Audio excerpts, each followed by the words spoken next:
ನಮಸ್ಕಾರ, ನಾನು ಮಾನಸಿಕ ವೈದ್ಯ ಮತ್ತು ವ್ಯಸನ ತಜ್ಞನು. ಇಂದು ನಾನು ನಿಮ್ಮ ಮುಂದೆ ಒಂದು ಹೊಸ ವಿಚಾರವನ್ನ ಚರ್ಚಿಸಲು ಹೋಗ್ತಿದ್ದೇನೆ. ಅದರ ಹೆಸರು ಮೂಡ್ ಡಿಫಾನೆಕ್ಸ್.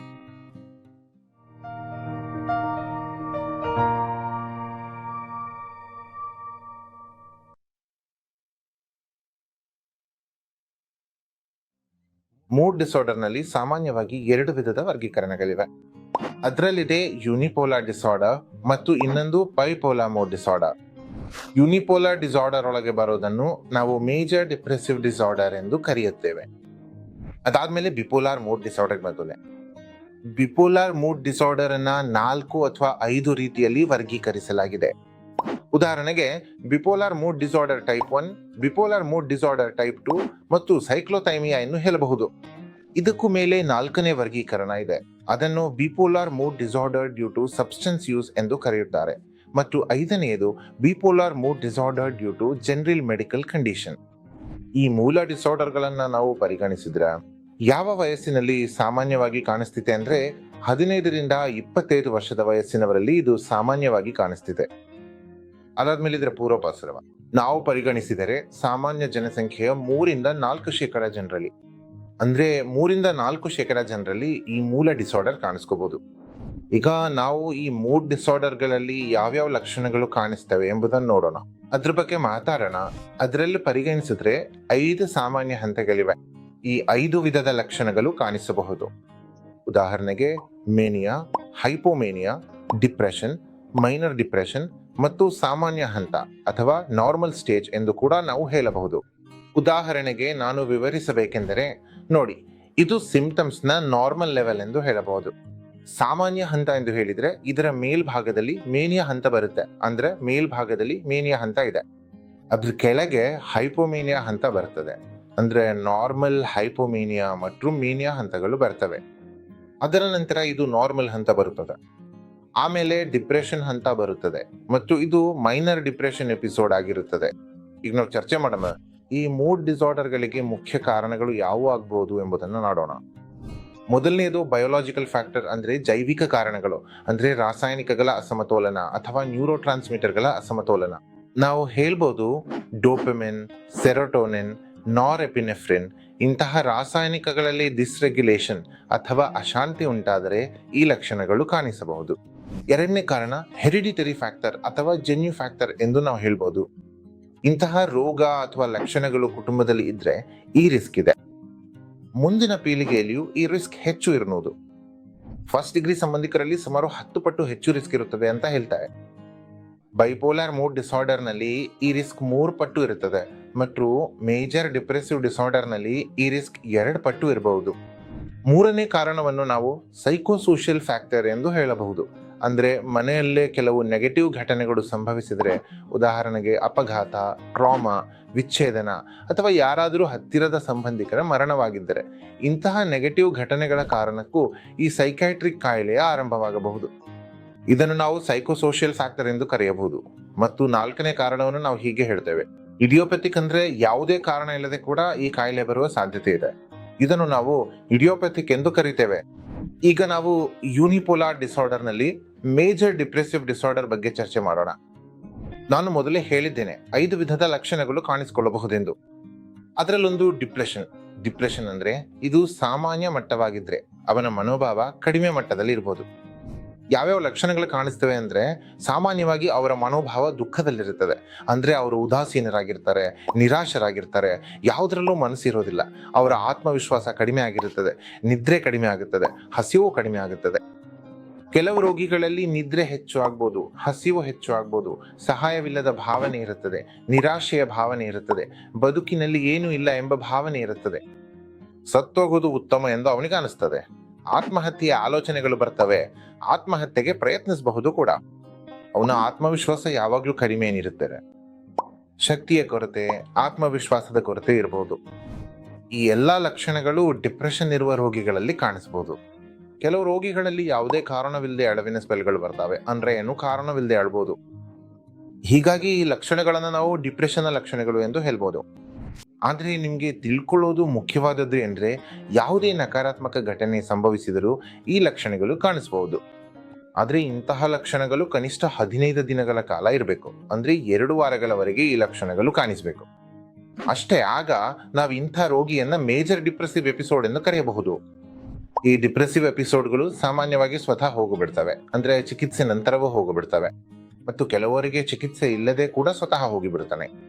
ಆದರೆ ಇದರ ಅವಧಿ ಸಾಮಾನ್ಯವಾಗಿ 6 ತಿಂಗಳಿಂದ 12 ತಿಂಗಳವರೆಗೆ ಇರಬಹುದು. ಅಂದ್ರೆ ಸ್ವತಃ ಹೋಗಿಬಿಡಲು ಇಂತಹ ರೋಗಿಗೆ ಇಷ್ಟು ಸಮಯ ಬೇಕಾಗಬಹುದು.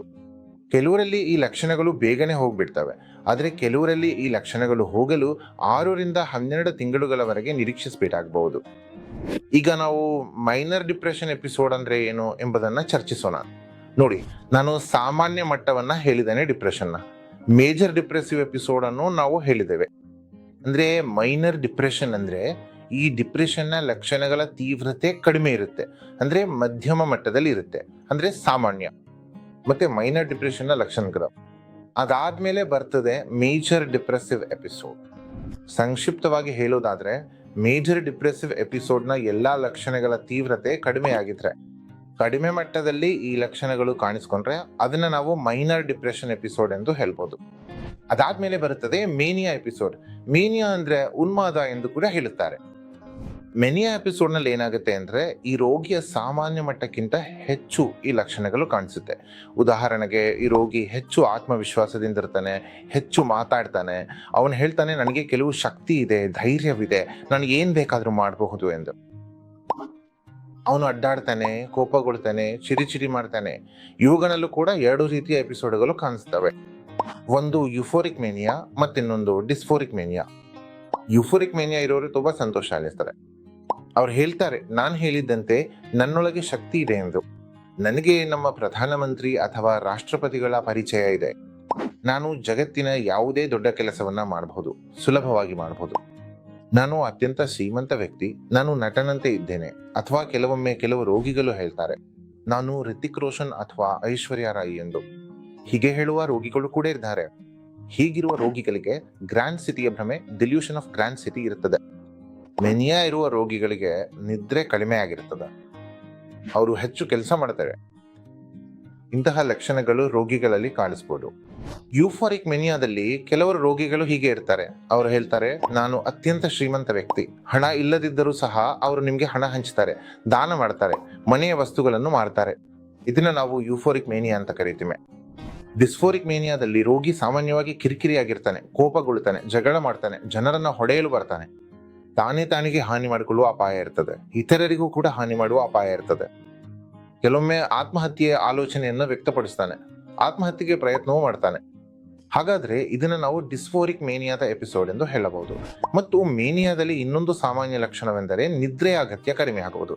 ಅಂದ್ರೆ ಈ ರೋಗಿಗಳು ತುಂಬಾ ಕಡಿಮೆ ಸಮಯ ಮಾತ್ರ ನಿದ್ರೆ ಮಾಡ್ತಾರೆ, ಆದ್ರೆ ಶಕ್ತಿ ಮತ್ತು ಉತ್ಸಾಹ ಹಾಗೆ ಇರುತ್ತದೆ. ಅವ್ರು ತುಂಬಾ ತಾಜಾ ಇರ್ತಾರೆ. 3-4 ಗಂಟೆ ಮಾತ್ರ ನಿದ್ರೆ ಮಾಡಿದ್ರು ಕೂಡ ಆ 3-4 ಗಂಟೆ ನಿದ್ರೆಯ ನಂತರವೂ ತುಂಬಾ ಶಕ್ತಿಯುತವಾಗಿರುವಂತೆ ಅನುಭವಿಸ್ತಾರೆ. ಯಾವುದೇ ಕೆಲಸವನ್ನು ಸುಲಭವಾಗಿ ಮಾಡ್ತಾರೆ. ಹಾಗಾದ್ರೆ ಇದನ್ನು ನಾವು ಹೇಳ್ಬೋದು, ನಿದ್ರೆಯ ಅಗತ್ಯ ಕಡಿಮೆ ಆಗೋದು ಈ ಎಪಿಸೋಡ್ ಮೇನಿಯಾದ ಎಪಿಸೋಡ್ ಎಂದು ನಾವು ಯಾವಾಗ ಹೇಳ್ತೇವೆ? ಹಾಗಾದ್ರೆ ಈ ಎಲ್ಲಾ ಲಕ್ಷಣಗಳು ಕನಿಷ್ಠ 7 ದಿನಗಳ ಕಾಲ ಕಾಣಿಸ್ಬೇಕು, ಅಥವಾ 7 ದಿನಗಳಿಗಿಂತ ಹೆಚ್ಚು ಕಾಣಿಸ್ತವೆ. ಅದನ್ನ ನಾವು ಮೆನಿಯಾದ ಎಪಿಸೋಡ್ ಎಂದು ಕರೆಯುತ್ತೇವೆ. ಮತ್ತು ನಂತರ ಹೈಪೋಮೆನಿಯಾದ ಎಪಿಸೋಡ್ ಎಂಬ ಹಂತ ಬರುತ್ತದೆ. ಹೆಚ್ಚಿನ ಮೇನಿಯಾದ ಎಪಿಸೋಡ್ ಮತ್ತು ಸಾಮಾನ್ಯ ಸ್ಥಿತಿಯ ನಡುವೆ ಹೈಪೋಮೇನಿಯಾದ ಎಪಿಸೋಡ್ ಬರುತ್ತದೆ. ಹೈಪೋಮೇನಿಯಾದಲ್ಲಿ ಈ ಲಕ್ಷಣಗಳು 4 ದಿನಗಳ ಕಾಲ ಕಾಣಿಸ್ತವೆ. ಮೆನಿಕ್ ಎಪಿಸೋಡ್ ನೊಂದಿಗೆ ಹೋಲಿಸಿದರೆ ಇದರ ತೀವ್ರತೆ ಕಡಿಮೆ ಮಟ್ಟದಲ್ಲಿ ಕಾಣಿಸುತ್ತೆ. ಇದೀಗ ನಾವು ಚರ್ಚೆ ಮಾಡಿದ್ದೇವೆ ಎಂದರೆ ಇದು ಸಾಮಾನ್ಯ ಮಟ್ಟ, ನಂತರ depression episode, minor depression episode, ಮತ್ತೆ ಸಾಮಾನ್ಯ, ನಂತರ ಹೈಪೋಮೇನಿಯಾ ಎಪಿಸೋಡ್ ಮತ್ತು ಮೇನಿಯಾ ಎಪಿಸೋಡ್. ಇದೀಗ ಸಾಮಾನ್ಯ ಹಂತ ಎಂದ್ರೆ ಕೆಲವು ರೋಗಿಗಳಲ್ಲಿ ಡಿಪ್ರೆಷನ್ ಎಪಿಸೋಡ್ ಕಾಣಿಸ್ತದೆ, ನಂತರ ಅವರ ಮಟ್ಟವು ಸಾಮಾನ್ಯವಾಗುತ್ತದೆ, ಅಂದ್ರೆ ಅವರಲ್ಲಿ ಯಾವುದೇ ಲಕ್ಷಣಗಳು ಕಾಣಿಸುವುದಿಲ್ಲ. ಕೆಲವು ರೋಗಿಗಳಲ್ಲಿ ಮೇನಿಯಾ ಎಪಿಸೋಡ್ ಬರುತ್ತೆ, ನಂತರ ಅವರು ಸಾಮಾನ್ಯವಾಗಿ ಕಾಣಿಸ್ತಾರೆ. ಇದನ್ನ ಸಾಮಾನ್ಯ ಹಂತ ಅಥವಾ ನಾರ್ಮಲ್ ಹಂತ ಎಂದು ಕೂಡ ಕರೆಯುತ್ತಾರೆ. ಇದೀಗ ನಾವು ಯಾವ್ಯಾವ ರೀತಿಯ ಬೈಪೋಲಾರ್ ಮೂಡ್ ಡಿಸಾರ್ಡರ್ಗಳು ಇವೆ ಎಂಬುದನ್ನು ಚರ್ಚಿಸೋಣ. ಬೈಪೋಲಾರ್ ಮೂಡ್ ಡಿಸಾರ್ಡರ್ ಟೈಪ್ 1 ಅಂದ್ರೆ ಇವ. ಇದರಲ್ಲಿ ರೋಗಿಗೆ ಸಾಮಾನ್ಯ ಹಂತ ಕಾಣಿಸ್ತದೆ. ಅಂದ್ರೆ ಕೆಲವು ರೋಗಿಗಳಲ್ಲಿ ಮೊದಲು ಡಿಪ್ರೆಷನ್ ಎಪಿಸೋಡ್ ಬರ್ತದೆ, ನಂತರ ಅವರು ಸಾಮಾನ್ಯವಾಗ್ತಾರೆ. ಮತ್ತೆ ಕೆಲವು ರೋಗಿಗಳಲ್ಲಿ ಮೇನಿಯಾ ಎಪಿಸೋಡ್ ಬರ್ತದೆ. ಅಂದ್ರೆ ಡಿಪ್ರೆಷನ್, ಸಾಮಾನ್ಯ, ನಂತರ ಮೇನಿಯಾ ಎಪಿಸೋಡ್ ಬರ್ತದೆ. ಕೆಲವು ರೋಗಿಗಳಲ್ಲಿ ಮೊದಲು ಮೇನಿಯಾ ಎಪಿಸೋಡ್ ಕಾಣಿಸ್ತದೆ, ನಂತರ ಅವರು ಸಾಮಾನ್ಯವಾಗ್ತಾರೆ, ನಂತರ ಡಿಪ್ರೆಷನ್ ಎಪಿಸೋಡ್ ಕಾಣಿಸ್ತದೆ. ಕೆಲವು ರೋಗಿಗಳಲ್ಲಿ ಸಾಮಾನ್ಯವಾಗಿ ಡಿಪ್ರೆಷನ್ ಎಪಿಸೋಡ್, ತಕ್ಷಣ ಮೇನಿಯಾ ಎಪಿಸೋಡ್, ಮತ್ತೆ ಡಿಪ್ರೆಷನ್, ಮತ್ತೆ ಮೇನಿಯಾ ಎಪಿಸೋಡ್ ಬರಬಹುದು. ಕೆಲವು ರೋಗಿಗಳಲ್ಲಿ ಮೊದಲು ಡಿಪ್ರೆಷನ್, ನಂತರ ಮೇನಿಯಾ, ನಂತರ ಸಾಮಾನ್ಯ, ಮತ್ತೆ ಡಿಪ್ರೆಷನ್, ಮತ್ತೆ ಮೇನಿಯಾ. ಹೀಗಾಗಿ ಈ ರೀತಿಯಲ್ಲಿ ರೋಗಿಯಲ್ಲಿ ಮಿಶ್ರಿತ ಮಾದರಿ ಕಾಣಿಸಬಹುದು. ನಾವು ಬೈಪೋಲಾರ್ ಮೋಡ್ ಡಿಸಾರ್ಡರ್ ಟೈಪ್ 1 ನಲ್ಲಿ ರೋಗಿಗೆ ಮೊದಲು ಡಿಪ್ರೆಷನ್ ಎಪಿಸೋಡ್ ಬರಬಹುದು, ಮೊದಲು ಮೇನಿಯಾ ಎಪಿಸೋಡ್ ಬರಬಹುದು, ನಂತರ ಡಿಪ್ರೆಷನ್ ಬರಬಹುದು, ಡಿಪ್ರೆಷನ್ ಮೇನಿಯಾ ಎಪಿಸೋಡ್ ಬರಬಹುದು, ಮೇನಿಯಾ ಡಿಪ್ರೆಷನ್ ಎಪಿಸೋಡ್ ಕೂಡ ಬರಬಹುದು. ಹೀಗಾಗಿ ಟೈಪ್ 1 ಮೂಡ್ ಡಿಸಾರ್ಡರ್ ನಲ್ಲಿ ಡಿಪ್ರೆಷನ್ ಅಂದ್ರೆ ಮೇಜರ್ ಡಿಪ್ರೆಸಿವ್ ಎಪಿಸೋಡ್ ಮತ್ತು ಮೇನಿಯಾ ಎಪಿಸೋಡ್ ಎರಡೂ ಕಾಣಿಸ್ಕೊಳ್ತವೆ. ಬೈಪೋಲಾರ್ ಮೂಡ್ ಡಿಸಾರ್ಡರ್ ಟೈಪ್ 2 ಅಂದ್ರೆ ಏನೋ? ಇದರಲ್ಲಿ ರೋಗಿಗೆ ಮೇಜರ್ ಡಿಪ್ರೆಸಿವ್ ಡಿಸಾರ್ಡರ್ ಎಪಿಸೋಡ್ ಬರುತ್ತೆ. ರೋಗಿ ನಂತರ ಸಾಮಾನ್ಯ ಸ್ಥಿತಿಗೆ ಬರುವ ಸಾಧ್ಯತೆ ಇದೆ. ನಂತರ ಹೈಪೋಮೇನಿಯಾ ಎಪಿಸೋಡ್ ಬರುತ್ತದೆ. ಹೈಪೋಮೇನಿಯಾ ಎಪಿಸೋಡ್ ಅಂದರೆ ಮೇನಿಯಾ ಎಪಿಸೋಡ್ಗೆ ಹೋಲಿಸಿದರೆ ಕಡಿಮೆ ಮಟ್ಟದ್ದು ಅಥವಾ ಅದರ ತೀವ್ರತೆ ಕಡಿಮೆ ಇರುತ್ತದೆ. ಇದನ್ನು ಹೈಪೋಮೇನಿಯಾಕ್ ಎಪಿಸೋಡ್ ಎಂದು ಕರೆಯುತ್ತಾರೆ. ಬೈಪೋಲಾರ್ ಮೂಡ್ ಡಿಸಾರ್ಡರ್ ಟೈಪ್ 2 ನಲ್ಲಿ ಡಿಪ್ರೆಸಿವ್ ಎಪಿಸೋಡ್, ನಂತರ ಸಾಮಾನ್ಯ ಸ್ಥಿತಿ, ನಂತರ ಹೈಪೋಮೇನಿಯಾ ಎಪಿಸೋಡ್ ಆಗಬಹುದು. ಕೆಲವು ರೋಗಿಗಳಲ್ಲಿ ಹೈಪೋಮೇನಿಯಾ ಎಪಿಸೋಡ್, ನಂತರ ಸಾಮಾನ್ಯ ಸ್ಥಿತಿ, ನಂತರ ಮೇಜರ್ ಡಿಪ್ರೆಸಿವ್ ಡಿಸಾರ್ಡರ್ ಎಪಿಸೋಡ್ ಆಗಬಹುದು. ಇದನ್ನ ಬೈಪೋಲಾರ್ ಮೂಡ್ ಡಿಸಾರ್ಡರ್ ಟೈಪ್ 2 ಎಂದು ನಾವು ಹೇಳ್ಬೋದು. ಈಗ ಮೂರನೇ ಪ್ರಕಾರವನ್ನ ನಾವು ಹೇಳ್ತೇವೆ ಸೈಕ್ಲೋಥೈಮ್ ಡಿಸಾರ್ಡರ್. ಸೈಕ್ಲೋಥೈಮಿಕ್ ಡಿಸಾರ್ಡರ್ ನಲ್ಲಿ ರೋಗಿಗೆ ಹೈಪೋಮೇನಿಯಾ ಎಪಿಸೋಡ್ ಮತ್ತು ಸಣ್ಣ ಡಿಪ್ರೆಷನ್ ಎಪಿಸೋಡ್ಗಳು ಕಾಣಿಸಬಹುದು. ಹೆಚ್ಚು ಅರ್ಥ ಮಾಡ್ಕೊಳ್ಳೋದಂದ್ರೆ ಸಾಮಾನ್ಯ ಮಟ್ಟ ಇದ್ರೆ ಇದು ಮೇನಿಯಾ ಎಪಿಸೋಡ್ ಆಗಿರುತ್ತೆ. ಆದ್ರೆ ಸೈಕ್ಲೋಥೈಮ್ ಡಿಸಾರ್ಡರ್ ನಲ್ಲಿ ಈ ಹೈಪೋಮೇನಿಯಾ ಎಪಿಸೋಡ್ ಕಾಣಿಸ್ತದೆ ಮತ್ತು ಆ ಹೈಪೋಮೇನಿಯಾ ಎಪಿಸೋಡ್ ನಂತರ ಮತ್ತೆ ಸಾಮಾನ್ಯ, ನಂತರ ರೋಗಿಗೆ ಸಣ್ಣ ಡಿಪ್ರೆಷನ್ ಎಪಿಸೋಡ್ಗಳು ಕಾಣಿಸಬಹುದು. ಸೈಕ್ಲೋಥೈಮಿ ಡಿಸಾರ್ಡರ್ ನಲ್ಲಿ ಸಾಮಾನ್ಯ, ನಂತರ ಹೈಪೋಮೇನಿಯಾ ಎಪಿಸೋಡ್, ನಂತರ ಸಣ್ಣ ಡಿಪ್ರೆಷನ್ ಎಪಿಸೋಡ್ ಕಾಣಿಸಬಹುದು. ಕೆಲವು ರೋಗಿಗಳಲ್ಲಿ ಸಾಮಾನ್ಯ, ಸಣ್ಣ ಡಿಪ್ರೆಷನ್ ಎಪಿಸೋಡ್, ನಂತರ ಹೈಪೋಮೇನಿಯಾ ಎಪಿಸೋಡ್ ಕಾಣಿಸಬಹುದು. ಕೆಲವು ರೋಗಿಗಳಲ್ಲಿ ಸಣ್ಣ ಡಿಪ್ರೆಷನ್, ಸಾಮಾನ್ಯ, ನಂತರ ಹೈಪೋಮೇನಿಯಾ ಎಪಿಸೋಡ್ ಕಾಣಿಸುತ್ತೆ. ಆದ್ರೆ ಈ ಅವಧಿ ಅಂದ್ರೆ ಸಣ್ಣ ಡಿಪ್ರೆಷನ್ ಎಪಿಸೋಡ್ ಮತ್ತು ಹೈಪೋಮೇನಿಯಾ ಎಪಿಸೋಡ್ ಇದು ನಿರಂತರವಾಗಿ 2 ವರ್ಷಗಳವರೆಗೆ ಕಾಣಿಸಿದ್ರೆ, ಆರಂಭಿಕ ಹಂತದಲ್ಲಿ ದೊಡ್ಡವರಲ್ಲಿಯೂ ಮತ್ತು ಮಕ್ಕಳಲ್ಲಿಯೂ ಇದು 1 ವರ್ಷ ಕಾಣಿಸಿದ್ರೆ, ಅಂದ್ರೆ ಇದರ ಅವಧಿ 1 ವರ್ಷ ಇದ್ರೆ ಅದನ್ನ ನಾವು ಸೈಕ್ಲೋಥೈಮಿಕ್ ಡಿಸಾರ್ಡರ್ ಎಂದು ಕರೆಯಬಹುದು. ಈಗ 4ನೇ ಪ್ರಕಾರವನ್ನ ನಾವು ಸಬ್ಸ್ಟೆನ್ಸ್ ಇಂಡ್ಯೂಸ್ಡ್ ಬೈಪೋಲರ್ ಡಿಸಾರ್ಡರ್ ಎಂದು ಕರೆಯುತ್ತೇವೆ. ಸಬ್ಸ್ಟೆನ್ಸ್ ಇಂಡ್ಯೂಸ್ಡ್ ಅಂದರೆ ಯಾವುದೇ ವ್ಯಸನಕಾರಿ ವಸ್ತುಗಳನ್ನು ನಾವು ಸಬ್ಸ್ಟೆನ್ಸ್ ಎಂದು ಕರೆಯುತ್ತೇವೆ. ಉದಾಹರಣೆಗೆ ಮದ್ಯಪಾನ, ಗಾಂಜಾ, LSD, ಕೊಕೇನ್ ಇತ್ಯಾದಿ. ಇಂತಹ ನಶಿಲು ಪದಾರ್ಥಗಳ ಬಳಕೆಯಿಂದಲೂ ರೋಗಿಯಲ್ಲಿ ಈ ಮೂಡ್ ಡಿಸಾರ್ಡರ್ನ ಲಕ್ಷಣಗಳು ಕಾಣಿಸಬಹುದು. ಇವುಗಳನ್ನು ನಾವು substance induced bipolar mood disorder ಎಂದು ಕರೆಯಬಹುದು. 5ನೇ ಪ್ರಕಾರವನ್ನು ನಾವು bipolar mood disorder due to general medical condition ಎಂದು ಕರೆಯುತ್ತೇವೆ. ಜನರಲ್ ಮೆಡಿಕಲ್ ಕಂಡೀಷನ್ ಅಂದರೆ ಯಾವುದೇ ವೈದ್ಯಕೀಯ ಪರಿಸ್ಥಿತಿ, ಉದಾಹರಣೆಗೆ ಹೈಪೋಥೈರಾಯ್ಡ್ ಸಮಸ್ಯೆ ಅಥವಾ ಥೈರಾಯ್ಡ್ ಡಿಸಾರ್ಡರ್, ಮೆದುಳಿನ ಸಮಸ್ಯೆಗಳು, ನ್ಯೂರೋಲಾಜಿಕಲ್ ಡಿಸಾರ್ಡರ್ ಆಗಿರಬಹುದು, ಅಥವಾ ಮೆದುಳಿನಲ್ಲಿ ಟ್ಯೂಮರ್ ಅಥವಾ ಸ್ಪೇಸ್ ಆಕ್ಯುಪೈಯಿಂಗ್ ಲೀಷನ್ ಇದ್ದರೂ ಆಗಬಹುದು. ಇಂತಹ ರೋಗಿಗಳಿಗೆ ಕೂಡ ಮೂಡ್ ಸಂಬಂಧಿತ ಲಕ್ಷಣಗಳು ಕಾಣಿಸಬಹುದು. ಅಂದರೆ ಡಿಪ್ರೆಷನ್ ಎಪಿಸೋಡ್ಗಳು, ಮೆನಿಯಾ ಎಪಿಸೋಡ್ಗಳು, ಮೈನರ್ ಡಿಪ್ರೆಷನ್ ಅಥವಾ ಹೈಪೋಮೆನಿಯಾ ಎಪಿಸೋಡ್ಗಳು ಕಾಣಿಸಬಹುದು. ಹಾಗಾದ್ರೆ ಇಂತಹ ರೋಗಿಗೆ ನಾವು bipolar mood disorder due to general medical condition ಎಂದು ಹೇಳಬಹುದು. ಈಗ ನಾವು ಡಿಪ್ರೆಸಿವ್ ಡಿಸಾರ್ಡರ್ ನಲ್ಲಿ ಕೆಲವು ವಿಭಿನ್ನ ರೀತಿಯ ಎಪಿಸೋಡ್ಗಳನ್ನು ನೋಡಬಹುದು. ಅದರಲ್ಲಿ ಒಂದು ಡಿಸ್ಥೈಮಿಕ್ ಡಿಸಾರ್ಡರ್, ಅಂದ್ರೆ ಡಿಸ್ಥೈಮಿಯಾ ಎಂದು ಕೂಡ ಕರೀತಾರೆ. ಹಾಗಾದ್ರೆ ಡಿಸ್ಥೈಮಿಯಾದಲ್ಲಿ ಈ ಡಿಪ್ರೆಷನ್ನ ಲಕ್ಷಣಗಳು ನಿರಂತರವಾಗಿ 2 ವರ್ಷಗಳವರೆಗೆ ಕಾಣಿಸ್ತವೆ. ಅಂದ್ರೆ 2 ವರ್ಷಗಳ ಕಾಲ ಈ ಮೇಜರ್ ಡಿಪ್ರೆಸಿವ್ ಡಿಸಾರ್ಡರ್ನ ಎಪಿಸೋಡ್ಗಳು ಕಾಣಿಸ್ತವೆ. ಅದನ್ನು ನಾವು ಡಿಸ್ಥೈಮಿಕ್ ಡಿಸಾರ್ಡರ್ ಎಂದು ಕರೆಯುತ್ತೇವೆ. ಅಂದ್ರೆ ಸಾಮಾನ್ಯ ಸ್ಥಿತಿಯ ನಂತರ ಈ ಡಿಪ್ರೆಷನ್ನ ಎಪಿಸೋಡ್ ನಿರಂತರವಾಗಿ 2 ವರ್ಷಗಳ ಕಾಲ ಹಾಗೆ ಇರುತ್ತವೆ. ಅದನ್ನು ನಾವು ಡಿಸ್ಥೈಮಿಕ್ ಡಿಸಾರ್ಡರ್ ಎಂದು ಹೇಳಬಹುದು. ಇನ್ನೊಂದು ರೀತಿಯ ಡಿಪ್ರೆಷನ್ ಇದೆ, ಅದನ್ನು ನಾವು ಪ್ರಿಮೆನ್ಸ್ಟ್ರುಯಲ್ ಡಿಸ್ಫೋರಿಕ್ ಸಿಂಡ್ರೋಮ್ ಎಂದು ಕರೆಯುತ್ತೇವೆ. ಅಂದ್ರೆ ಇದು ಪ್ರತಿಯೊಬ್ಬ ಮಹಿಳೆಯಲ್ಲಿಯೂ ಅಲ್ಲದೆ ಕೆಲ ಮಹಿಳೆಯರಲ್ಲಿ ಕಾಣಿಸಿಕೊಳ್ಳಬಹುದು ಎಂದು ನಾವು ಹೇಳ್ಬೋದು. ಹಾಗಾದ್ರೆ ಈ ಡಿಪ್ರೆಷನ್ ಲಕ್ಷಣಗಳು ಮೆನ್ಸ್ಟ್ರುಯಲ್ ಸೈಕಲ್ ಆರಂಭವಾಗುವ ಮೊದಲು 12 ವಾರಗಳ ಹಿಂದೆ ಅಥವಾ ಯುಟಿಎಲ್ ಹಂತದಲ್ಲಿ ಕಾಣಿಸಿಕೊಳ್ಳುತ್ತವೆ. ಈ ಲಕ್ಷಣಗಳು ಡಿಪ್ರೆಷನ್ ಅಂತೆಯೇ ಇರುತ್ತವೆ. ಉದಾಹರಣೆಗೆ, ಮನಸ್ಸು ಬೇಸರವಾಗಿರುತ್ತದೆ, ನಿರಾಸೆ ಆಗಿರುತ್ತದೆ, ಚಿಡಿಚಿಡಿ ಆಗಿರುತ್ತಾರೆ, ಕೋಪ ಬರುತ್ತದೆ ಮತ್ತು ಮನೋಭಾವದಲ್ಲಿ ಏರುಪೇರಾಗಿರುತ್ತದೆ. ನಿದ್ರೆ ಕಡಿಮೆ ಆಗುವುದು, ಹೆಚ್ಚು ನಿದ್ರೆ ಬರುವುದು, ಆಹಾರ ಕಡಿಮೆ ಆಗುವುದು ಇವುಗಳು ಈ ಲಕ್ಷಣಗಳಾಗಿವೆ. ಈ ಲಕ್ಷಣಗಳು ಮೆನ್ಸ್ಟ್ರುಯಲ್ ಸೈಕಲ್ ಆರಂಭವಾಗುವ ಮೊದಲು ಪೇಷಂಟ್ನಲ್ಲಿ ಕಾಣಿಸಿಕೊಳ್ತವೆ ಮತ್ತು ಮೆನ್ಸ್ಟ್ರುಯಲ್ ಸೈಕಲ್ ಆರಂಭವಾದ ನಂತರ ಈ ಲಕ್ಷಣಗಳು ನಿಧಾನವಾಗಿ ಕಡಿಮೆ ಆಗ್ತವೆ. 1 ಅಥವಾ 2 ವಾರಗಳಲ್ಲಿ ಇವು ಸಂಪೂರ್ಣವಾಗಿ ಸಾಮಾನ್ಯವಾಗ್ತವೆ. ಅಂದ್ರೆ ಈ ಡಿಪ್ರೆಷನ್ನ ಲಕ್ಷಣಗಳು ಮೆನ್ಸ್ಟ್ರುಯಲ್ ಸೈಕಲ್ಗೆ ಸಂಬಂಧಪಟ್ಟಿರ್ತವೆ. ಅದು ಸೈಕಲ್ ಆರಂಭವಾಗುವ ಮೊದಲು ಆರಂಭವಾಗುತ್ತೆ ಮತ್ತು ಸೈಕಲ್ ಆರಂಭವಾದ ನಂತರ ನಿಧಾನವಾಗಿ ಕಡಿಮೆ ಆಗ್ತವೆ. ಇದನ್ನು ನಾವು ಪ್ರೀ ಮೆನ್ಸ್ಟ್ರುಯಲ್ ಡಿಸ್ಫೋರಿಕ್ ಸಿಂಡ್ರೋಮ್ ಎಂದು ಕೂಡ ಕರೆಯಬಹುದು. ಈ ಮೂಲ ಡಿಸಾರ್ಡರ್ಗಳ ಪ್ರೀ ಬ್ಯಾಲೆನ್ಸ್ ಅನ್ನ ನಾವು ಮತ್ತೆ ಅಧ್ಯಯನ ಮಾಡೋಣ. ಇದು ನೋಡಿ, ಡಿಪ್ರೆಷನ್ನ ಎಪಿಸೋಡ್ ಅಂದ್ರೆ ಮೇಜರ್ ಡಿಪ್ರೆಸಿವ್ ಡಿಸಾರ್ಡರ್ಗಳ ಪ್ರೀ ಬ್ಯಾಲೆನ್ಸ್ 5% ಕಾಣಿಸಬಹುದು. ಆದರೆ ನೀವು ಪುರುಷರು ಮತ್ತು ಮಹಿಳೆಯರಲ್ಲಿ ಅನುಪಾತವನ್ನು ಪರಿಗಣಿಸಿದರೆ ಅದು 1:2 ಆಗಿದೆ. ಅಂದರೆ ಮಹಿಳೆಯರಲ್ಲಿ ಇದರ ಪ್ರಮಾಣ ಹೆಚ್ಚು ಇದೆ. ಮಹಿಳೆಯರಲ್ಲಿ 5-10% ಪ್ರೀ ಬ್ಯಾಲೆನ್ಸ್ ಇದೆ ಮತ್ತು ಪುರುಷರಲ್ಲಿ 2-5%. ಹುಡುಗರಲ್ಲಿ ಇದರ ಪ್ರೀ ಬ್ಯಾಲೆನ್ಸ್ ಹೆಚ್ಚು ಕಾಣಿಸುತ್ತದೆ. ಬೈಪೋಲಾರ್ ಮೂಡ್ ಡಿಸಾರ್ಡರ್ನ ಪ್ರೀ ಬ್ಯಾಲೆನ್ಸ್ ಅಂದ್ರೆ ಅದು 0.6-2% ಇದೆ. ಪುರುಷರು ಮತ್ತು ಮಹಿಳೆಯರಲ್ಲಿ ಅನುಪಾತವನ್ನು ಪರಿಗಣಿಸಿದರೆ ಇಬ್ಬರಲ್ಲಿಯೂ ಸಮಾನ ಅನುಪಾತ ಕಾಣಿಸ್ತಿದೆ. ಇನ್ನುವರೆಗೂ ನಾವು ಬೈಪೋಲಾರ್ ಮೂಡ್ ಡಿಸಾರ್ಡರ್ನ ಲಕ್ಷಣಗಳ ಬಗ್ಗೆ ಚರ್ಚೆ ಮಾಡಿದ್ದೇವೆ.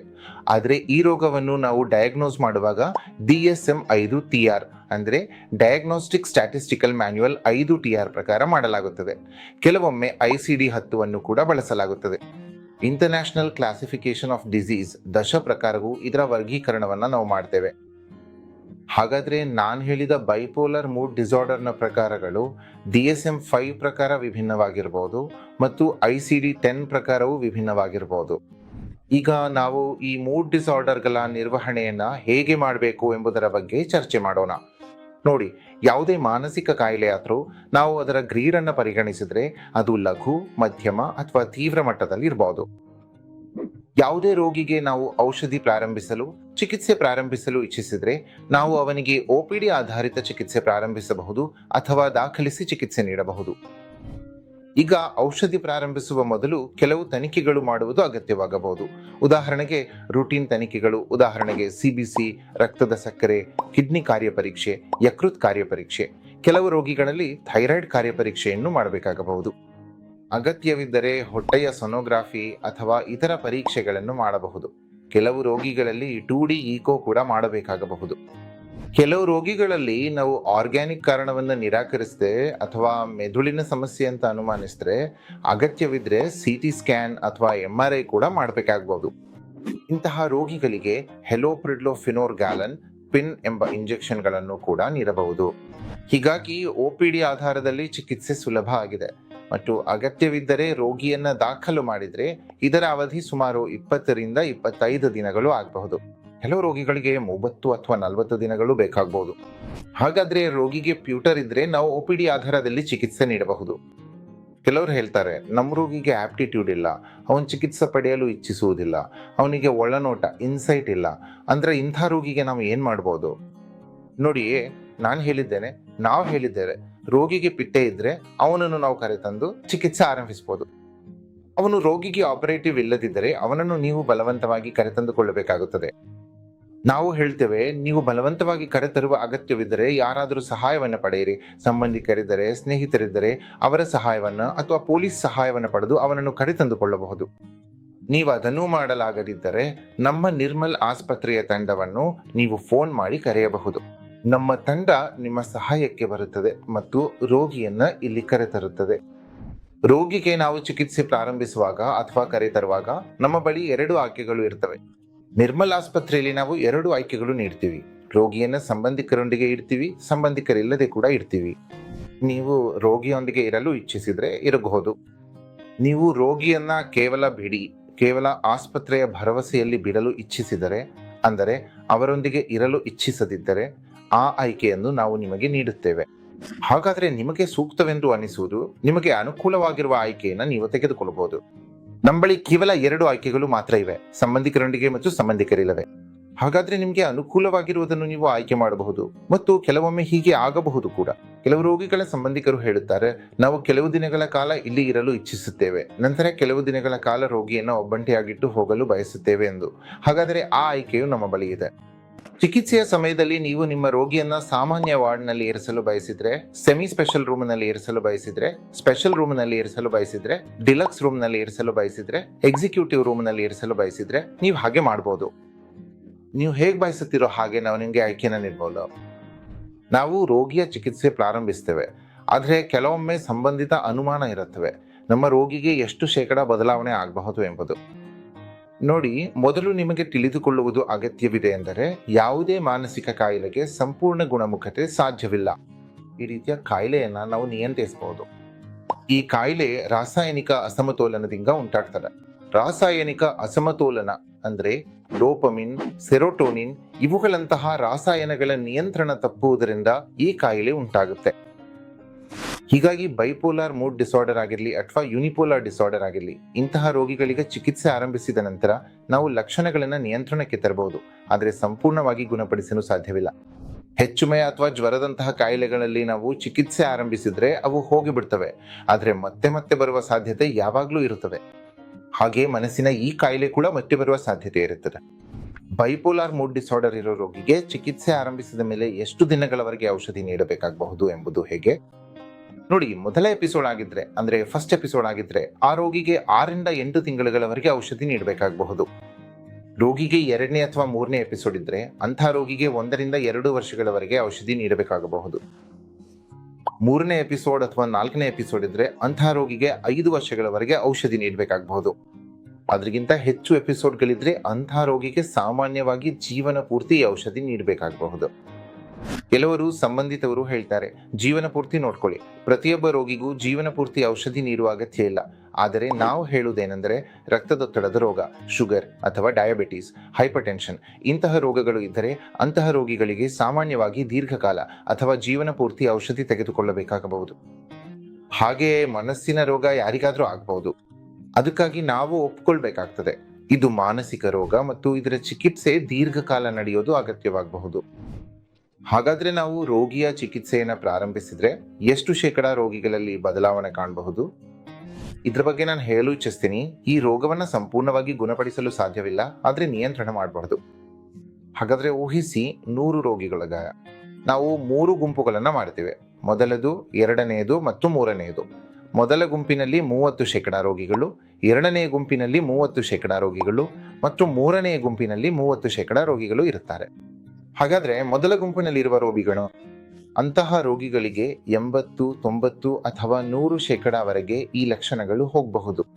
2ನೇ ಗುಂಪು ಇದೆ, ಅಂತಹ ರೋಗಿಗಳಲ್ಲಿ 50, 60, 70 ಅಥವಾ 80% ಬದಲಾವಣೆ ಕಾಣಬಹುದು. 3ನೇ ಗುಂಪಿನಲ್ಲಿರೋ ರೋಗಿಗಳಿಗೆ 50%ಕ್ಕಿಂತ ಕಡಿಮೆ ಬದಲಾವಣೆ ಕಾಣಬಹುದು, ಅಥವಾ ಇಂತಹ ರೋಗಿಗಳಿಗೆ 10% ಬದಲಾವಣೆ ಆಗಬಹುದು. 20, 30, 40, 50% ಬದಲಾವಣೆ ಕೂಡ ಆಗಬಹುದು. ಹಾಗಾಗಿ 3 ವಿಧದ ಗುಂಪುಗಳಿವೆ. ಪ್ರತಿ ಗುಂಪಿನಲ್ಲಿ ವಿಭಿನ್ನ ಬದಲಾವಣೆಗಳ ಆಗಬಹುದು. ನಮ್ಮ ರೋಗಿಗೆ ಎಷ್ಟು ಶೇಕಡ ಬದಲಾವಣೆ ಆಗಬಹುದು ಎಂಬುದು ಚಿಕಿತ್ಸೆ ಆರಂಭಿಸಿದ ನಂತರವೇ ಗೊತ್ತಾಗ್ತದೆ. ಈ ರೀತಿಯಲ್ಲಿ ಬೈಪೋಲಾರ್ ಮೂಡ್ ಡಿಸಾರ್ಡರ್ನ ನಿರ್ಧಾರ ಮಾಡುವುದು ಅಗತ್ಯವಾಗಿದೆ.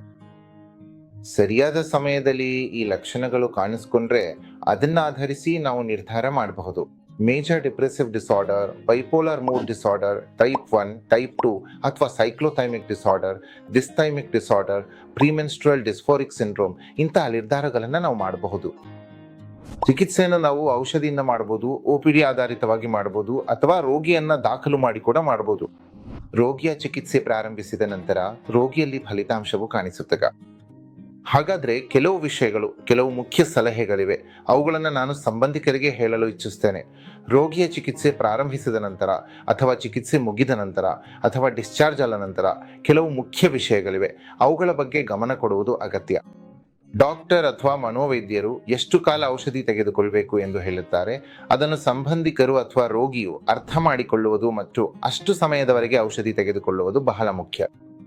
ಇನ್ನೊಂದು ಮುಖ್ಯವಾದ ವಿಷಯವೆಂದರೆ, ಈ ಔಷಧಿಯನ್ನು ಸಂಬಂಧಿಕರು ಸ್ವತಃ ರೋಗಿಗೆ ನೀಡುವುದು ಅಗತ್ಯ. ರೋಗಿಯನ್ನ ಎದುರಿನಲ್ಲಿ ಕುಳಿತುಕೊಂಡು ಔಷಧಿ ನೀಡುವುದು ಸೂಕ್ತವಾಗಿದೆ. ರೋಗಿಯು ಸ್ವತಃ ಔಷಧಿ ತೆಗೆದುಕೊಳ್ಳುತ್ತಾನೆಯೇ ಎಂದು ನೋಡುವುದು ಕೂಡ ಬಹಳ ಮುಖ್ಯ. ಹೆಚ್ಚಿನ ಔಷಧಿಗಳು ಬೆಳಿಗ್ಗೆ ಮತ್ತು ಸಂಜೆ ನೀಡಬೇಕಾಗಿರುತ್ತವೆ. ಆದ್ದರಿಂದ ಮನೆಯ ಸದಸ್ಯರು ಅಥವಾ ಸಂಬಂಧಿಕರು ಯಾರು ರೋಗಿಗೆ ಔಷಧಿ ನೀಡಲು ಇಚ್ಛಿಸುತ್ತಾರೋ ಅವರು ಇದನ್ನು ಗಮನಿಸಬೇಕು. ಸಾಮಾನ್ಯವಾಗಿ ಬೆಳಿಗ್ಗೆ ಎದ್ದಾದ್ಮೇಲೆ ಔಷಧಿ ನೀಡಬಹುದು ಮತ್ತು ಸಂಜೆ ಆಫೀಸ್ ಅಥವಾ ಕೆಲಸದಿಂದ ಮನೆಗೆ ಬಂದ ಮೇಲೂ ಕೂಡ ನೀಡಬಹುದು. ಕೆಲವು ರೋಗಿಗಳಲ್ಲಿ ಮಧ್ಯಾಹ್ನವೂ ಔಷಧಿ ನೀಡಬೇಕಾಗಿರ್ತದೆ. ಅಂತಹ ಸಂದರ್ಭಗಳಲ್ಲಿ ಸ್ವಲ್ಪ ಗಮನ ನೀಡಿ ಮಧ್ಯಾಹ್ನದ ಔಷಧಿಗೆ ಪ್ರಾಮುಖ್ಯತೆ ನೀಡಿ ಅದನ್ನು ನಿರ್ವಹಿಸಬಹುದು. ಸಾಮಾನ್ಯವಾಗಿ ಫಾಲೋಅಪ್ನಲ್ಲಿ 8 CT ನೀಡಿದ ನಂತರ 12 CT ನೀಡುವ ಅಗತ್ಯ ಬರುವ ಸಾಧ್ಯತೆ ಇದೆ. ಆದ್ದರಿಂದ ಪ್ರತಿ 8 ಅಥವಾ 10 ದಿನಗಳಿಗೊಮ್ಮೆ ನಾವು ರೋಗಿಯನ್ನು OPD ಆಧಾರದಲ್ಲಿ ಕರೆಯುತ್ತೇವೆ. ಅವರಿಗೆ ಯಾವ ದಿನಾಂಕ ನೀಡುತ್ತೇವೋ ಆ ದಿನಾಂಕಕ್ಕೆ ಅವರು ಬರಬೇಕು ಮತ್ತು OPD ಆಧಾರದಲ್ಲಿ ಈ CT ತೆಗೆದುಕೊಂಡು ಮುಂದಿನ ದಿನ ಮನೆಗೆ ಹೋಗಬಹುದು. ಈಗ ಸಾಮಾನ್ಯವಾಗಿ ಏನಾಗುತ್ತೆ ಅಂದ್ರೆ ನಾವು ರೋಗಿಯನ್ನ ನಿಯಮಿತವಾಗಿ 10-15 ದಿನಗಳಿಗೊಮ್ಮೆ ಕರೆಯುತ್ತೇವೆ. ನಾವು ರೋಗಿಯನ್ನ ನಿಯಮಿತವಾಗಿ ಫಾಲೋಅಪ್ ನಲ್ಲಿ ಇಡ್ತೇವೆ. ಪ್ರಾರಂಭದಲ್ಲಿ 10-15 ದಿನಗಳ ಫಾಲೋಅಪ್ ಕೊಡ್ತೇವೆ, ನಂತರ 20 ದಿನಗಳ, ಆಮೇಲೆ 1 ತಿಂಗಳ, ನಂತರ 40, 50, 60 ದಿನಗಳಂತೆ ರೋಗಿಯಲ್ಲಿರುವ ಸುಧಾರಣೆಯ ಪ್ರಕಾರ ನಾವು ಅವನನ್ನ ಫಾಲೋಅಪ್ಗೆ ಕರೀತೇವೆ. ನಿಯಮಿತ ಫಾಲೋಅಪ್ ನ ಇಡೋದು ಅಗತ್ಯ, ಏಕೆಂದ್ರೆ ಈ ರೋಗ ಮತ್ತೆ ಬರುವ ಸಾಧ್ಯತೆ ಇದೆ. ಹೇಗೆ ನೋಡಿ, ಇದು ಮನಸ್ಸಿನ ರೋಗ. ಇದನ್ನು ಬೇರೆ ಯಾವ ರೋಗಗಳಂತೆ ಅಲ್ಲ, ನಿಯಂತ್ರಿಸಬಹುದು. ಅದಕ್ಕಾಗಿಯೇ ಔಷಧಿ ನಿಲ್ಲಿಸಿದ್ರೆ ಈ ರೋಗ ಮತ್ತೆ ಬರೋ ಸಾಧ್ಯತೆ ಹೆಚ್ಚು. ಒಂದು ಔಷಧಿಯನ್ನ ನಿಯಮಿತವಾಗಿ ರೋಗಿ ತೆಗೆದುಕೊಂಡ್ರು, ಕಡಿಮೆ ಹೆಚ್ಚು ಮಾಡಿದ್ರು ಈ ರೋಗ ಮತ್ತೆ ಬರೋ ಸಾಧ್ಯತೆ ಇದೆ. ಮತ್ತು ನಿಯಮಿತವಾಗಿ ಔಷಧಿ ತೆಗೆದುಕೊಂಡ್ರು ಕೂಡ ಅವರು ನಿಯಮಿತವಾಗಿ ಫಾಲೋ ಅಪ್ ಮಾಡ್ತಾರೆ. ಮಾನಸಿಕ ವೈದ್ಯರು ಕೂಡ ಅವರು ನಿಯಮಿತವಾಗಿ ನೋಡ್ತಾರೆ, ಗಮನ ಕೊಡ್ತಾರೆ. ಇನ್ನೂ ಕೂಡ ಈ ರೋಗ ಮತ್ತೆ ಬರುವ ಸಾಧ್ಯತೆ ಇರುತ್ತೆ. ಆದ್ರಿಂದ ಈ ರೋಗದಲ್ಲಿ ರಿಲ್ಯಾಪ್ಸ್ ಮತ್ತು ರಿಕರೆನ್ಸ್ ಆಗೋ ಸಾಧ್ಯತೆ ಕೂಡ ಇರುತ್ತೆ. ಅದಕ್ಕಾಗಿಯೇ ಹೆಚ್ಚಿನ ಸಮಯದಲ್ಲಿ ನಿಯಮಿತವಾಗಿ ಔಷಧಿ ನೀಡಿದರೆ ಈ ರಿಲ್ಯಾಪ್ಸ್ ಮತ್ತು ರಿಕರೆನ್ಸ್ ಆಗುವ ಸಾಧ್ಯತೆ ಕಡಿಮೆ ಆಗಬಹುದು. ಅದಕ್ಕಾಗಿಯೇ ಸಂಬಂಧಿಕರ ಪಾತ್ರ ಅತ್ಯಂತ ಮುಖ್ಯವಾಗಿದೆ. ಔಷಧಿಯನ್ನ ನಿರಂತರವಾಗಿ ನೀಡೋದು, ಔಷಧಿಯನ್ನ ನಿರಂತರವಾಗಿ ತೆಗೆದುಕೊಳ್ಳುತ್ತಾನೆ ಎಂಬುದನ್ನು ನೋಡೋದು ಮುಖ್ಯ, ಏಕೆಂದ್ರೆ ರಿಲ್ಯಾಪ್ಸ್ ಮತ್ತು ರಿಕರೆನ್ಸ್ ಆಗುವ ಸಾಧ್ಯತೆ ಇದೆ. ಆದ್ರೆ ಔಷಧಿಯನ್ನ ನಿಲ್ಲಿಸಿದ್ರೆ ಅಪಾಯ ಹೆಚ್ಚು, ಕಡಿಮೆ ಹೆಚ್ಚು ಮಾಡಿದ್ರೆ ಅಪಾಯ ಸ್ವಲ್ಪ ಕಡಿಮೆ. ಆದ್ರೆ ರೋಗಿ ನಿಯಮಿತವಾಗಿ ಔಷಧಿ ತೆಗೆದುಕೊಂಡ್ರೆ, ನೀವು ಸರಿಯಾಗಿ ಮೇಲ್ವಿಚಾರಣೆ ಮಾಡಿದ್ರೆ ಅಪಾಯ ಖಂಡಿತವಾಗಿಯೂ ಕಡಿಮೆ ಆಗ್ತದೆ. ಅದಕ್ಕಾಗಿ ಔಷಧಿಯನ್ನು ನಿರಂತರವಾಗಿ ತೆಗೆದುಕೊಳ್ಳುವುದು ತುಂಬಾ ಮುಖ್ಯ. ಈಗ ನಾವು ಎಚ್ಚರಿಕೆ ಲಕ್ಷಣಗಳ ಬಗ್ಗೆ ಮಾತಾಡೋಣ. ಎಚ್ಚರಿಕೆ ಲಕ್ಷಣಗಳು ಎಂದರೆ ಏನೋ, ರೋಗಿಗೆ ಹಿಂದಿನಂತೆಯೇ ಲಕ್ಷಣಗಳು ಕಾಣಿಸಿಕೊಂಡರೆ, ಚಿಕಿತ್ಸೆ ಆರಂಭವಾದ ನಂತರವಾಗಲಿ ಅಥವಾ ಔಷಧಿ ನಿಲ್ಲಿಸಿದ ನಂತರವಾಗಲಿ ಅಥವಾ ನಿಯಮಿತವಾಗಿ ಔಷಧಿ ತೆಗೆದುಕೊಳ್ಳುತ್ತಿದ್ದರೂ ಆಗಲಿ ತಕ್ಷಣವೇ ವೈದ್ಯರನ್ನು ಭೇಟಿಯಾಗಬೇಕು. ಆ ಲಕ್ಷಣಗಳನ್ನ ವಿವರವಾಗಿ ಹೇಳಬೇಕು. ಅದನ್ನೇ ನಾವು ಎಚ್ಚರಿಕೆ ಲಕ್ಷಣಗಳು ಎಂದು ಕರೆಯುತ್ತಾರೆ. ನಾವು ಜತ್ತು ಬೇಗ ಹಸ್ತಕ್ಷೇಪ ಮಾಡ್ತೀವೋ ಅಷ್ಟು ಬೇಗ ರೋಗವನ್ನು ನಿಯಂತ್ರಣಕ್ಕೆ ತರಬಹುದು. ಆ ಲಕ್ಷಣಗಳನ್ನ ನಿಯಂತ್ರಣಕ್ಕೆ ತರಲು ಸಾಧ್ಯವಾಗಪಡೆ. ಹೆಚ್ಚಿನ ಸಮಯದಲ್ಲಿ ರೋಗಿಯನ್ನ ಮೊದಲ ಬಾರಿ ಆಸ್ಪತ್ರೆಗೆ ದಾಖಲಿಸಿದ್ರೆ ಮತ್ತೆ 2ನೇ ಬಾರಿ ಮತ್ತೆ ಅವನಿಗೆ ರೋಗದ ಲಕ್ಷಣಗಳು ಅಥವಾ ಸಮಸ್ಯೆಗಳು ಕಾಣಿಸಿಕೊಂಡ್ರೆ ನೀವು ತಕ್ಷಣ ಆಸ್ಪತ್ರೆಗೆ ಕರೆದುಕೊಂಡು ಬಂದ್ರೆ ಮತ್ತೆ 2ನೇ ಬಾರಿ ದಾಖಲಿಸುವ ಅಗತ್ಯವಿಲ್ಲ. ಅದಕ್ಕಾಗಿ ಸಾಧ್ಯವಾದಷ್ಟು ಬೇಗ ನೀವು ಕರೆದುಕೊಂಡು ಬಂದರೆ ಉತ್ತಮ. ಹಾಗಾದ್ರೆ ನಿಮ್ಮ ಈ ರೋಗವನ್ನು ನಿಯಂತ್ರಣಕ್ಕೆ ತರಬಹುದು. ನಾವು OPD ಆಧಾರದಲ್ಲಿ ಚಿಕಿತ್ಸೆ ಪ್ರಾರಂಭಿಸಬಹುದು. ಈಗ ನಾವು ರೋಗಿ ಹೇಗೆ ಹದಗೆಡಬಹುದು, ಯಾವಾಗ ಹದಗೆಡಬಹುದು ಎಂಬುದರ ಬಗ್ಗೆ ಮಾತಾಡೋಣ. ನೋಡಿ, ನಾವು ವೈದ್ಯರು, ಸೈಕ್ಯಾಟ್ರಿ ವೈದ್ಯರು ನಿಯಮಿತವಾಗಿ ಫಾಲೋಅಪ್ಗೆ ಕರೆಕೊಡುತ್ತಾರೆ. ರೋಗಿ ಬಂದ್ರೆ ನೀವು ನಿಯಮಿತ ಫಾಲೋಅಪ್ಗೆ ಬಂದರೂ ಸಹ ಕೆಲವೊಮ್ಮೆ ರೋಗಿ ಸ್ವತಃ ಕೆಲವು ಸೂಚನೆಗಳನ್ನು ತೋರಿಸಲು ಪ್ರಾರಂಭಿಸ್ತಾನೆ. ಸಿಗ್ನಲ್ಗಳು ಹೇಗೆ ಬರ್ತವೆ ಅಂದ್ರೆ, ರೋಗಿ ಹೇಳುತ್ತಾನೆ, ಬಹುದಿನ ಆಯಿತು ನಾನೀಗ ಔಷಧಿ ತೆಗೆದುಕೊಳ್ಳಲು ಇಚ್ಛಿಸುವುದಿಲ್ಲ. ನೀವು ಔಷಧಿಯನ್ನು ಸ್ನಾನ ಮಾಡಿದ ನಂತರ ಕೊಡಿರಿ ಅಥವಾ ನೀವು ಅಲ್ಲಿ ಟೇಬಲ್ ಮೇಲೆ ಇಡಿ ಎಂದು ಹೇಳುತ್ತಾನೆ. 24 ಮಾತ್ರೆಗಳಿವೆ, 2 ಮಾತ್ರೆ ತೆಗೆದುಕೊಳ್ಳಿ, 2 ಕಡಿಮೆ ಮಾಡಿ ಎಂದು ಈ ರೀತಿಯ ವಿನಂತಿಗಳನ್ನು ಪ್ರಾರಂಭಿಸುತ್ತಾನೆ. ಇದರಲ್ಲಿ ನಮಗೆ ಅರ್ಥ ಮಾಡಿಕೊಳ್ಳೋದು ಮುಖ್ಯ. ರೋಗಿಯ ಮನಸ್ಸಿನಲ್ಲಿ ಔಷಧಿಯನ್ನು ನಿಲ್ಲಿಸುವ ಅಥವಾ ಕಡಿಮೆ ಮಾಡುವ ಯೋಜನೆ ನಡೆಯುತ್ತಿದೆ. ಹೌದು, ನಾವು ಔಷಧಿಯನ್ನೇ ಕಡಿಮೆ ಮಾಡಬಹುದು, ನಿಲ್ಲಿಸಬಹುದು. ಸೈಕಿಯಾಟ್ರಿಸ್ಟ್ ಅವರ ಅಭಿಪ್ರಾಯದಂತೆ ಮತ್ತು ಪರಿಸ್ಥಿತಿಗೆ ಅನುಗುಣವಾಗಿ ನಾವು ಔಷಧಿಯನ್ನು ನಿಲ್ಲಿಸ್ತೇವೆ. ಆದರೆ ಯಾವುದೇ ಕಾರಣವಿಲ್ಲದಿದ್ದರೂ ರೋಗಿ ಹೇಳುತ್ತಾನೆ, ನನಗೆ ಔಷಧಿ ಬೇಡ, ಕಡಿಮೆ ಮಾಡಬೇಕು ಎಂದರೆ ಅರ್ಥ ಮಾಡ್ಕೊಳ್ಳಿ, ಧೂಮ ಬರುತ್ತಿದೆ, ಬೆಂಕಿ ಹೊತ್ತಿಕೊಳ್ಳುವ ಸಾಧ್ಯತೆ ಇದೆ.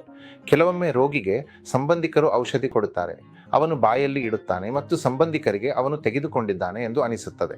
ಆದರೆ ಕೆಲವೊಮ್ಮೆ ಅವನು ಬಾಯಲ್ಲಿ ಇಟ್ಟುಕೊಂಡು ಸಂಬಂಧಿಕರು ಹೋಗಿದ ಮೇಲೆ ಹೊರಗೆ ಉಗುಳಿ ಬಿಡುತ್ತಾನೆ. ಇದು ಕೂಡ ಎಚ್ಚರಿಕೆ ಸೂಚನೆಗಳಾಗಬಹುದು. ಹೀಗಾಗಿ ರೋಗಿಗೆ ಲಕ್ಷಣಗಳು ಮತ್ತೆ ಬರುವ ಸಾಧ್ಯತೆ ಇದೆ. ಆದ್ದರಿಂದ ನೀವು ಖಚಿತಪಡಿಸಿಕೊಳ್ಳುವುದು ಅಗತ್ಯ, ರೋಗಿಯು ಔಷಧಿಯನ್ನು ಸರಿಯಾಗಿ ತೆಗೆದುಕೊಂಡಿದ್ದಾನೆ ಎಂದು. ಈಗ ನಾನು ನಿಮಗೆ ಸಂಬಂಧಿಕರು ಯಾವ ಪರಿಸ್ಥಿತಿಯಲ್ಲಿ ತಪ್ಪು ಮಾಡುತ್ತಾರೆ ಎಂಬುದನ್ನು ಹೇಳಲು ಇಚ್ಛಿಸುತ್ತೇನೆ. ನೋಡಿ, ರೋಗಿ ಔಷಧಿಯನ್ನು ಸರಿಯಾಗಿ ತೆಗೆದುಕೊಳ್ಳುತ್ತಿದ್ದರೆ ಮತ್ತು ಅದರಲ್ಲಿ ಲಕ್ಷಣಗಳು ಕಾಣಿಸುತ್ತಿದ್ದರೆ ಅವರು ಅವರು ನಮ್ಮ ಬಳಿಗೆ ಬರುತ್ತಾರೆ. ನಾವು ಔಷಧಿ ನೀಡುತ್ತೇವೆ. ಇದು ಸರಿಯಾಗಿದೆ. ರೋಗಿ ಔಷಧಿಯನ್ನು ನಿಲ್ಲಿಸಿದರೆ ಮತ್ತು ಅವನಿಗೆ ಲಕ್ಷಣಗಳು ಹುಟ್ಟಿಕೊಂಡರೆ ಅವರು ನಮ್ಮ ಬಳಿಗೆ ಬರುತ್ತಾರೆ. ನಾವು ಔಷಧಿಯನ್ನು ಪ್ರಾರಂಭಿಸುತ್ತೇವೆ. ಇದು ಸರಿಯಾಗಿದೆ. ಮೂರನೆಯ ಮುಖ್ಯವಾದ ವಿಷಯವೆಂದರೆ ರೋಗಿ ಔಷಧಿಯನ್ನು ನಿಲ್ಲಿಸಿದರೂ ಅವ ಚೆನ್ನಾಗಿದ್ದರೆ, ಅವನಲ್ಲಿ ಯಾವುದೇ ಲಕ್ಷಣಗಳಿಲ್ಲದಿದ್ದರೆ ಇಂತಹ ಪರಿಸ್ಥಿತಿಯಲ್ಲಿ ಸಂಬಂಧಿಕರು ನಮ್ಮ ಬಳಿಗೆ ಬರುವುದಿಲ್ಲ. ಇದೇ ದೊಡ್ಡ ತಪ್ಪಾಗಬಹುದು. ಆದ್ದರಿಂದ ಅತ್ಯಂತ ಮುಖ್ಯವಾದ ಹಂತವೆಂದರೆ ರೋಗಿ ಔಷಧಿಯನ್ನು ನಿಲ್ಲಿಸಿದರೆ ಮತ್ತು ಲಕ್ಷಣಗಳು ಕಾಣಿಸದಿದ್ದರೆ ಇಂತಹ ಸಂದರ್ಭದಲ್ಲಿ ಸಂಬಂಧಿಕರು ಸ್ವತಃ ರೋಗಿಯನ್ನು ಕರೆದುಕೊಂಡು ಡಾಕ್ಟರ್ ಬಳಿಗೆ ಬರಬಹುದು. ರೋಗಿ ಬರದಿದ್ದರೆ ನೀವು ಒಬ್ಬರೇ ನಿಮ್ಮ ರೋಗಿ ಇಲ್ಲದೆ ಡಾಕ್ಟರ್ ಅವರನ್ನು ಭೇಟಿಯಾಗಬಹುದು ಮತ್ತು ನಿಮ್ಮ ಸಮಸ್ಯೆಯನ್ನು ವಿವರಿಸಬಹುದು. ರೋಗಿ ಚೆನ್ನಾಗಿದ್ದಾನೆ, ಬರಲು ಇಚ್ಛಿಸುವುದಿಲ್ಲ, ರೋಗಿಯಲ್ಲಿ ಈ ಲಕ್ಷಣಗಳು ಉಳಿದಿವೆ ಎಂದು ಹೇಳಬಹುದು. ರೋಗಿಗೆ ಯಾವ ಲಕ್ಷಣಗಳ ತಕ್ಲೀಫ್ ಇದೆ ಎಂದು ನೀವು ವಿವರಿಸಬಹುದು. ಇಂತಹ ಸಂದರ್ಭದಲ್ಲಿ ನಾವು ನಿಮಗೆ ಸರಿಯಾದ ದಾರಿ ತೋರಿಸಬಹುದು. ಮತ್ತೆ ಹೇಳುವುದಾದರೆ, ರೋಗಿಗೆ ಸೌಮ್ಯ ಲಕ್ಷಣಗಳಿದ್ದರೆ ನೀವು ಅವನನ್ನು ಕರೆದುಕೊಂಡು ಬರಬಹುದು. ಯಾರೂ ಇಲ್ಲದಿದ್ದರೆ ನೀವು ಅವನ ಸ್ನೇಹಿತರು ಅಥವಾ ಸಂಬಂಧಿಕರ ಸಹಾಯವನ್ನು ಅಥವಾ ಪೊಲೀಸ್ ಸಹಾಯವನ್ನು ಪಡೆಯಬಹುದು. ಕೊನೆಯಲ್ಲಿ ನೀವು ನಮ್ಮ ನಿರ್ಮಲ್ ಆಸ್ಪತ್ರೆಯ ತಂಡವನ್ನು ಕರೆದು ನಮ್ಮ ತಂಡ ನಿಮ್ಮ ಮನೆಗೆ ಬಂದು ರೋಗಿಯನ್ನು ಬಲವಂತವಾಗಿ ಎತ್ತಿಕೊಂಡು ಹೋಗಿ ನಮ್ಮಲ್ಲಿ ದಾಖಲಿಸಬಹುದು. ಈ ರೀತಿಯಾಗಿ ದುಃಖವನ್ನು ದೂರ ಮಾಡಿ, ನಗುವನ್ನು ಹಚ್ಚಿ, ಮೂಲ ವ್ಯಾಧಿಯನ್ನು ದೂರ ಮಾಡಿ. ಮತ್ತೆ ಭೇಟಿಯಾಗೋಣ ಮತ್ತೊಂದು ಮಾನಸಿಕ ಕಾಯಿಲೆಯ ಬಗ್ಗೆ ಚರ್ಚೆ ಮಾಡಲು. ಅಷ್ಟರವರೆಗೆ ನೀವು ನಮ್ಮ ವೆಬ್ಸೈಟ್ www.nirmalhospital.comಗೆ ಭೇಟಿ ನೀಡಬಹುದು. ಕೆಳಗೆ ನೀಡಿರುವ ಸಂಖ್ಯೆಗೆ ವೈಯಕ್ತಿಕವಾಗಿ ಸಂಪರ್ಕಿಸಬಹುದು. ನಮ್ಮ YouTube channel Nirmal hospital Miraj ಅನ್ನು ಲೈಕ್ ಮಾಡಿ, ಸಬ್ಸ್ಕ್ರೈಬ್ ಮಾಡಿ. ಇನ್ಸ್ಟಾಗ್ರಾಮ್ ಅಥವಾ ಫೇಸ್ಬುಕ್ ಚಾನೆಲ್ ಅನ್ನು ಫಾಲೋ ಮಾಡಿ. ಅಷ್ಟರವರೆಗೆ ನಮಸ್ಕಾರ.